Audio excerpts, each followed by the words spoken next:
रामनगर में आज जिला विकास प्राधिकरण की टीम ने एक बड़ी कार्रवाई को अंजाम दिया। रामनगर के गुलरघट्टी क्षेत्र में स्थित आरटीआई कार्यकर्ता अजीम खान के घर को सील कर दिया गया। इस कार्रवाई को लेकर क्षेत्र में चर्चाओं का दौर तेज हो गया है। जानकारी के अनुसार प्राधिकरण को एक शिकायत प्राप्त हुई थी, जिसके आधार पर यह कार्रवाई की गई। प्राधिकरण विभाग के अधिकारी प्रदीप सिंह के अनुसार अजीम खान को पहले भी कई बार नोटिस जारी किए गए थे, लेकिन उन्होंने उसका कोई जवाब नहीं दिया। इस वजह से मजबूरन प्राधिकरण को एक कदम उठाना पड़ा। वहीं इस मामले में आरटीआई कार्यकर्ता आजम खान ने प्राधिकरण की कार्रवाई को अवैध बताते हुए गंभीर आरोप लगाए। उनका कहना है कि उनके मकान को बिना किसी पूर्व सूचना और बिना नोटिस दिए ही सील कर दिया गया।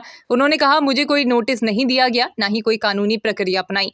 मेरे मकान को सील करना पूरी तरह से गैर कानूनी है। अजीम खान ने यह भी आरोप लगाया कि उनका मकान नजूल भूमि पर बना हुआ है और रामनगर का बड़ा हिस्सा नजूल भूमि पर बसा हुआ है।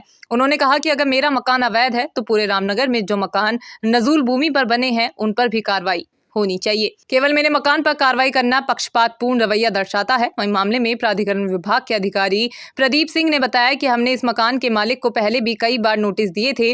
बार बार नोटिस देने के बावजूद कोई जवाब नहीं आया, इसलिए नियमानुसार कार्रवाई की गई। अजीम खान ने यह भी स्पष्ट कर दिया है कि अगर प्राधिकरण ने उनके मकान से सील नहीं हटाई तो वो न्याय के लिए हाईकोर्ट जाएंगे।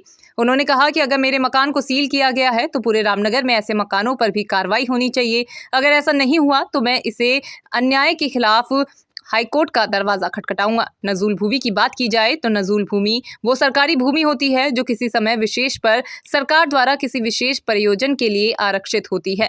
हालांकि समय के साथ इस भूमि पर लोगों ने घर बना लिए और अब इसको लेकर विवाद की स्थिति बनी रहती है। रामनगर में भी कई सालों से ये मुद्दा गरमाया हुआ है कि नजूल भूमि पर बने मकानों का भविष्य क्या होगा। वहीं इस घटना के बाद स्थानीय लोगों में भी आक्रोश देखने को मिल रहा है। कुछ लोगों का कहना है कि प्रशासन केवल चुनिंदा मकानों पर कार्रवाई कर रहा है, जबकि कई अन्य अवैध निर्माण बिना किसी कार्रवाई के सुरक्षित बने हुए हैं। देखिए, पहली बात तो इन्होंने बिना नोटिस दिए, बिना नोटिस प्राप्त करे मेरे मकान पे नजूल पे बना है और नजूल में पूरा रामनगर बसा हुआ है। कोई इससे पहले कभी भी इन्होंने कोई धस्तीकरण नहीं किया है, कहीं पे सील नहीं की गई है किसी भी नजूल की भूमि पे मकान पे बने हुए।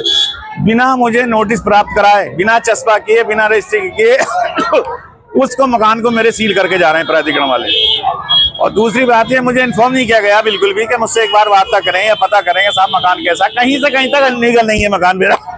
नजूल पे और बसे हैं, मेरे सामने भी हैं, अड़ोस में भी है, पड़ोस में भी है। उसी तरीके से मैंने अपना मकान बनाया, क्योंकि मकान की हालत बहुत जर्जर अवस्था में थी, गिरने वाला था। तब मैंने अवगत करा दिया था सचिव साहब को, शुक्ला जी को, कि साहब गिरने की स्थिति में था। तो मैंने ये मकान बना लिया है और 350 स्क्वायर फीट में कुल है, ये वर्ग मीटर में भी नहीं है और इस पे एक्शन नहीं होता। कानूनी नियम ये है 350 वर्ग मीटर होगा तब उस पे एक्शन लिया जाएगा और ये कुल 350 फीट पे मकान बना हुआ है। ये देखिए गैर कानूनी इनका कार्य, देखिए ये जानते कानून, हम ही जानते। प्राधिकरण वाले महाबरस कर रहे हैं, रामनगर से पैसा उठा के लेके जाते हैं, हर जगह कोई इनकी कार्रवाई नहीं है। लिहाजा इनके खिलाफ सख्त एक्शन होना चाहिए और यदि ये नहीं लेंगे उच्च अधिकारी, डीएम हो, कमिश्नर साहब हो, यदि नहीं लेते हैं तो ये मानना है हाईकोर्ट में इसमें रिट याचिका दायर करनी पड़ेगी।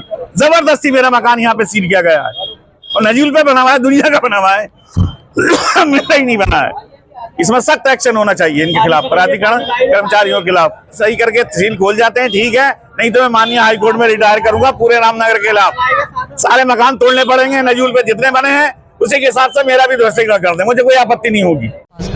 कोई भी कंस्ट्रक्शन नहीं कर सकता, ऐसे हमारे नियम है, बाय लॉज है। लेकिन इनका पहले चालान हुआ था, चालान होने के बाद इनके पास नोटिस आया। उसके बाद भी जब इन्होंने निर्माण कार्य नहीं रोका, उसके बाद मजबूरन हमने सीधी नोटिस दिया था आपने? नोटिस हमारी तरफ से नोटिस बिल्कुल आया होगा इनको, या तो इन्होंने रिसीव नहीं किया होगा या तो फिर इन्होंने जो भी हुआ होगा, मतलब रिसीव नहीं किया। पहले चालान हो रखा था हमारी तरफ से, पूरा इनका चालान हुआ।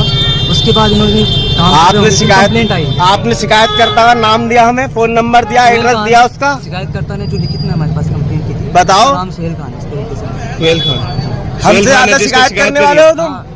अच्छा, जिसने शिकायत करी वो सुहेल खान है, मतलब हाँ जी। बुधवार को जिला विकास प्राधिकरण ने रामनगर के गुलरघट्टी इलाके में मानक के विपरीत बन रहे एक मकान को सील करने की कार्रवाई की है।